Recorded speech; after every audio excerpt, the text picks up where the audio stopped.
पानी के किनारे ऊंची आवाज में शोर करना, कहकहे लगाना, शिकार पर खुशबू लगाकर जाना, इत्र लगाना, परफ्यूम लगाना, कच्चा गोश्त पकाना और एक दूसरे के साथ नावेबा हरकतें करना, ये ना करें। आखिर जिसमें दो ने लाल कपड़े पहने थे, एक ने सफेद कपड़े पहने थे और दो ने पीले कपड़े पहने हुए थे और वो बकायदा तौर पर उनको नजर आई। जो बंदा शहजाद भाई के पीछे बैठा हुआ था उसको एक चुड़ैल ने बकायदा ये बताया गया कि धक्का दिया कि यहाँ से चले जाओ भैया। तो मुझे डुंगी डैम कई दफा चुड़ैलों के अंदर अकेले ही छोड़ आया। बड़े बड़े वाकये हैं, मतलब भागा नहीं, मतलब मुझे उन्होंने भेज दिया, वो खुद बाद में आए। असल में मेरे दोस्त भी मैं कहता कुछ उसको बना देते थे। ताहिर भाई के साथ वक्त कुछ इतना ज्यादा कटा है कि उनका जिक्र आ ही जाए। मैं हूं नवीद कुरैशी और आप लोग देख रहे हैं सोशल मीडिया प्लेटफॉर्म NQ51। मेरी आज की वीडियो टोटली बिगिनर्स और नए शिकारियों के लिए है। शिकारी डैमों पर जाकर बहुत सारी ऐसी गलतियां करते हैं जिसका उन्हें बहुत बड़ा खमियाजा भुगतना पड़ता है। तो आज हम बात करेंगे कि रावलपिंडी के अंदर भारी डैम, हॉन्टेड डैम और सेबजदा डैम्स कौन से हैं। मेरी ये वीडियो देखने के बाद बहुत सारे सीनियर कमेंट्स भी करेंगे और ये भी कहेंगे पता नहीं कैसी वीडियो बनाई है नवीद साहब ने, हम तो उस डैम पे साई रात अकेले बैठे रहे, तना बैठे रहे, कभी कुछ नहीं हुआ। मैं आपसे बिल्कुल इख्तिलाफ राय नहीं करता, आप बिल्कुल सही कह रहे हैं। आप बिल्कुल उन भारी डैमों पर, सेबजदा डैमों पर अकेले बैठे रहे होंगे, लेकिन बहुत सारे शिकारी, बहुत सारे जूनियर्स ऐसे होते हैं जो ब्लंडर्स करते हैं और ऐसी भारी मिस्टेक्स करते हैं कि डैमों के ऊपर उन्हें बड़े मसाइल फेस करने पड़ जाते हैं। अगर भारी डैमों की बात करें तो जितने भी पानी है, पानी के किनारों पर आसेब, जिन्नात, भूत, चुड़ैलों की मौजूदगी होना कोई इसमें बड़ी बात नहीं है। तमाम पानियों के किनारे हवाई चीजें मौजूद होती हैं, लेकिन रावलपिंडी के अंदर कुछ डैम ऐसे हैं जो बहुत ज्यादा हाउंटेड हैं, जिसमें नंबर 1 अगर हम बात करें तो वो है सिंबली डैम। जी हाँ, सिंबली डैम एक ऐसा डैम है जिसमें आप तन्हा बैठे हो, रात के टाइम बैठे हो, आपको ऐसे महसूस होगा पीछे पायल के साथ कोई चल रहा है, छुन छुन की आवाज आ रही है, कोई हल्की आवाज में आपस में सरगोशियां कर रहा है। आप सुनने की कोशिश करेंगे तो आपको समझ नहीं आएगी, लेकिन ये पता लगेगा कि ऐसा हो रहा है।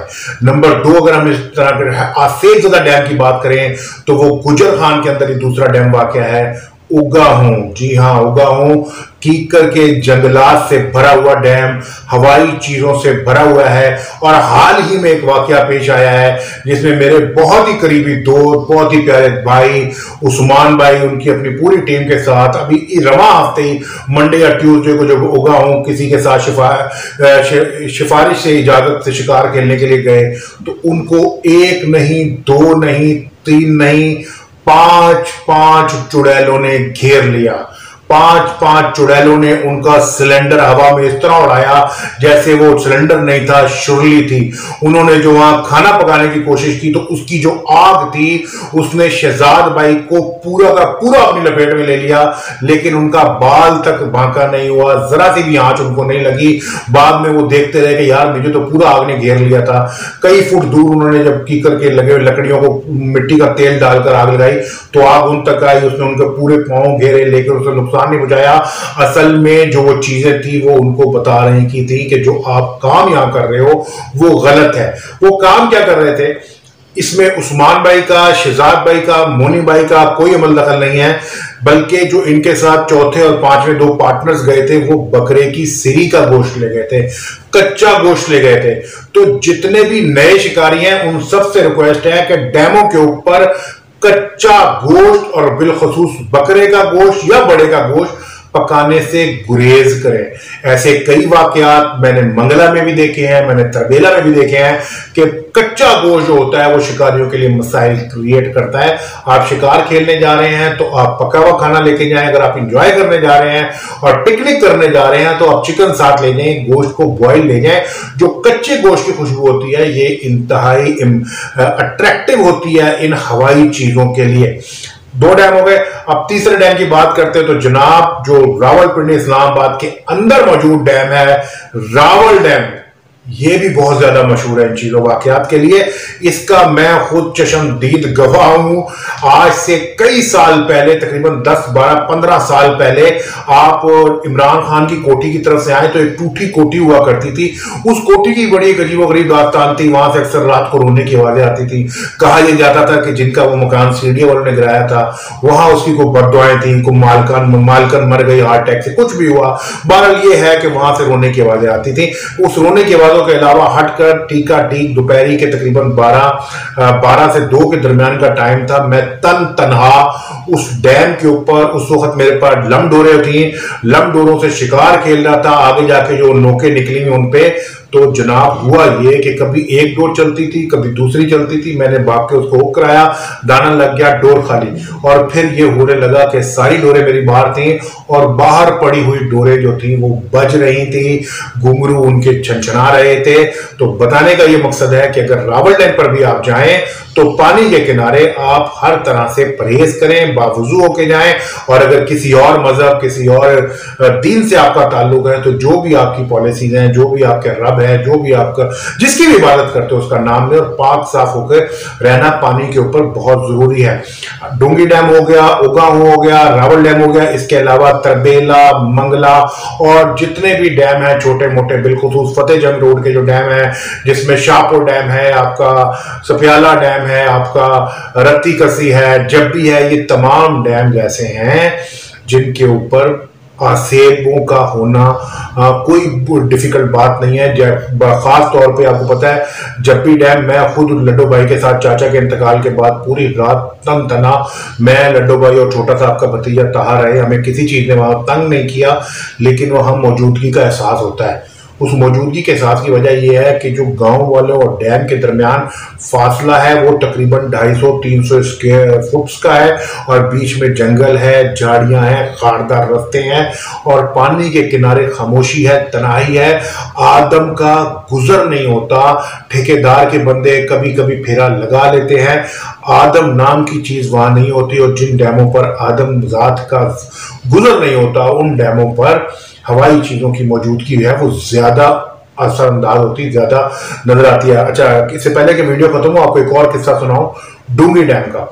आज से तकरीबन 16-17 साल के पहले जब मेरी बेटियां छोटी थी, मैं अपनी पूरी फैमिली के साथ डूंगी डैम शिकार खेलने गया। हमने मुख्तलिफ टेंट लगाए हुए थे। एक टेंट में मैं था, नासिर था, हफीज था, चाचा थे, ताहिर भैया था और लोग थे। दूसरे टेंट में मेरी वाइफ थी और उसके साथ 2 छोटी बच्चियां थी। तो बाकायदा तौर पर हमने दूर चुड़ैलों के रोने की आवाजें सुनी थी और ताहिर भैया तो मुझे डूंगी डैम कई दफा चुड़ैलों के अंदर अकेले ही छोड़ आया। बड़े बड़े वाकये हैं, मतलब भागा नहीं, मतलब मुझे उन्होंने भेज दिया, वो खुद बाद में आए। असल में मेरे दोस्त भी, मैं कहता कुछ उसको बना कुछ देते हैं। ताहिर भाई के साथ वक्त कुछ इतना ज्यादा कटा है कि उनका जिक्र आ ही जाता है कहीं ना कहीं।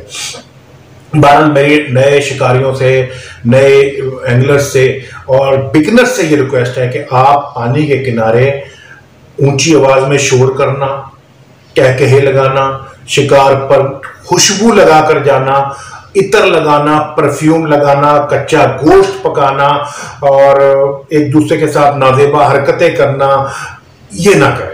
आप फिशिंग के लिए जा रहे हैं, आप गेम के लिए जा रहे हैं, आप गेम करें। आप बारबेक्यू करना चाहते हैं, आप बारबेक्यू करें। आप कुकिंग करना चाहते हैं, आप कुकिंग करें।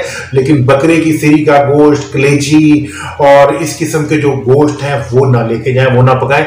इसकी जो खुशबू होती है, ये जो हवाई चीजें होती हैं, जिन्नात, भूत चुड़ैलें, इनके लिए काफी ज्यादा अट्रैक्टिव होती है। कल रात को जो यानी कि जुमेरात की रात को, आज जुम्मे को आपको वीडियो देखने को मिलेगी। अभी जुम्मे की नमाज के वक्त के बाद मैं आपके लिए वीडियो बना रहा हूं। मैं उस्मान भाई के साथ बैठा था, उन्होंने मुझे उगा बताया कि नवीद भाई हमारे साथ तो 5 चुड़ैलों ने पकड़ लिया और हम जा रहे थे, हमें पहले उन कुत्तों ने रोका, रास्ता रोका हमारा बकायदा कि तुम इधर ना जाओ। और उगा मैं बताऊं, मैं उस्मान भाई के साथ रात भर कितनी दफा वहां पे बैठा रहा हूं। और एक दफा तो ऐसा हुआ, मोनी भाई, उस्मान भाई और एक कोई और बंदा था, ये लोग वहां उगा शिकार खेल रहे थे। तो रात के 2:30-3 थे और नॉर्मली सर्दियों में हम लोग ज्यादा शिकार खेलते हैं जब कोहरा पड़ रहा होता है। तो बाहर से पीछे से उस्मान भाई के बेटे आए, तो 2 बंदे वहां से उनके बेटों को लेने चले गए, जिसमें उस्मान भाई थे और साथ कोई और बंदा था मोटरसाइकिल पे। उस अकेले पॉइंट पे, मोनू प्याले वाले पॉइंट पे जहां हमने बहुत रहू मारे, आपने देखी होगी मेरी वीडियो, अकेले पॉइंट पे मोनी भाई घंटों बैठे रहे, उन्हें किसी चीज ने नहीं छेड़ा। वहां पे चीजें हैं, वहां मौजूदगी है, लेकिन वो उसी वक्त जाहिर हुए जब उन्होंने गोश्त पकाने की कोशिश की, जब उन्होंने उनको डिस्टर्ब किया, और उसके बाद भी उन चीजों ने नुकसान नहीं पहुंचाया। वो चुड़ैलें थी, वो भूत थे, वो जिन थे, हवाई चीजें थी, मुझे इस चीज का नहीं पता। मुझे बताया गया वो 5 चुड़ैलें थी, जिसमें 2 ने लाल कपड़े पहने थे, 1 ने सफेद कपड़े पहने थे और 2 ने पीले कपड़े पहने हुए थे, और वो बाकायदा तौर पर उनको नजर आई। जो बंदा शहजाद भाई के पीछे बैठा हुआ था, उसको एक चुड़ैल ने बाकायदा ये बताया गया कि धक्का दिया कि यहां से चले जाओ, यहां से चले जाओ। और उनकी मोटरसाइकिल गिरते गिरते मोटरसाइकिल से बचे। तो ये बात आप लोगों को बताना बहुत जरूरी थी नए शिकारियों को, क्योंकि ये गलतियां अक्सर नए शिकारी करते हैं, सीनियर रेंगलर नहीं करते। अगर उस लड़के के साथ उस्मान भाई मौजूद होते, मोनी भाई मौजूद होते, तो शायद वो कच्चा गोश्त और खास तौर पर सिरी का गोश्त, बकरे की सिरी का गोश्त, क्योंकि अभी हाल ही में बकरीद गुजरी, हाल में नहीं गुजरी, काफी दिन हो गए, लेकिन लोग तो कई कई साल रखते हैं, तो वो सिरी का गोश्त पकाने के लिए ले गए। तो उम्मीद है आज की इस छोटी सी वीडियो में आपको असल मुद्दा समझ आ गया होगा कि आपने डैम के ऊपर जाकर क्या करना और क्या नहीं करना। इसके साथ ही नवीद कुरैशी को इजाजत दीजिए, अगली वीडियो में फिर मुलाकात होगी। अल्लाह हाफिज।